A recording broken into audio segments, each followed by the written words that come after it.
Upbeat intro music fades under voice. Okay, imagine this, it's late August. Your garden's been baking in the sun for months, everything's looking a little tired. Then bim, this shrub explodes with electric blue flowers, humming with bees, butterflies, even hummingbirds.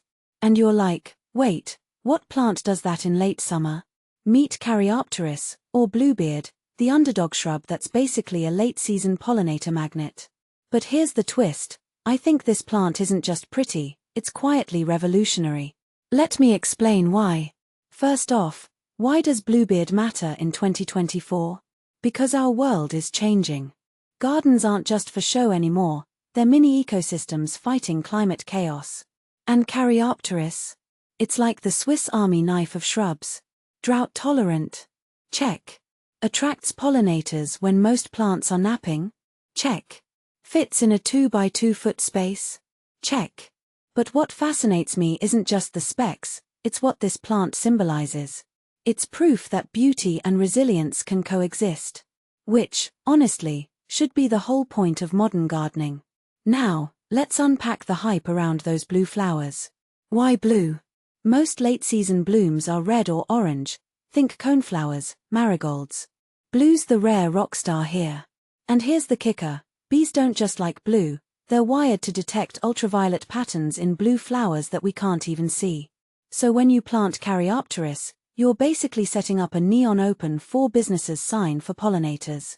But wait, isn't it suspicious that a plant this showy is also low maintenance? Like, what's the catch? There isn't one. That's what makes it genius. It's not trying to impress humans, it's evolved to maximize pollinator traffic. We're just lucky beneficiaries.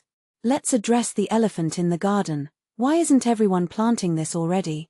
I think it's because we're brainwashed by spring blooms. We plan gardens like fireworks shows, big in May, then crickets. But Caryopteris forces us to rethink seasonality. Late summer isn't an afterthought, it's a critical lifeline for pollinators stocking up before winter. This plant isn't filling a gap, it's fixing a flaw in our gardening mindset. And honestly, that's revolutionary. Now, the skeptics, but I hate blue. Okay, fine. There's beyond pinked with, wait for it, pink flowers. Or sunshine blue with chartreuse leaves. The point is, Caryopteris adapts. Which mirrors a bigger trend, gardeners today don't want cookie-cutter plants, they want stories. A pink-flowered shrub that still drinks half the water of a hydrangea. That's a story about defying expectations. Planting tips. Sure, but let's zoom out. Yes, it wants sun. Yes, drainage's crucial. But what this really teaches is soil intelligence. Most of us treat soil like dirt, just shovel compost and pray. Caryopteris says, nope, understand me. It's like a plant that forces you to become a better gardener. If you ignore drainage, it'll die, no drama, just gone. That's a valuable lesson in an era of lazy gardening hacks. And the low-maintenance angle, let's dissect that. We're all busy, but low maintenance shouldn't mean ignore forever. The spring pruning ritual, cutting it to the ground, that's not laziness, it's intentionality. It's admitting that sometimes you need to destroy to create. Which, metaphor alert, isn't that true for life? Maybe I'm overthinking, but I love plants that mirror human values. Wait, here's the deeper layer, Caryopteris is a gateway plant. You start with one shrub, then you're like, why don't I have more late-season pollinators?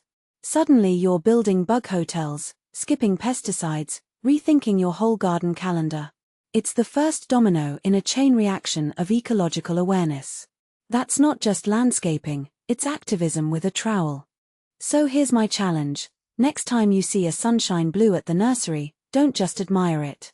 Buy it and think about what you're enabling, a drought-resistant oasis, a pollinator diner at the end of summer, a tiny rebellion against climate despair. Because honestly, the future of gardening isn't in fancy gadgets, it's in plants that make us smarter, kinder stewards.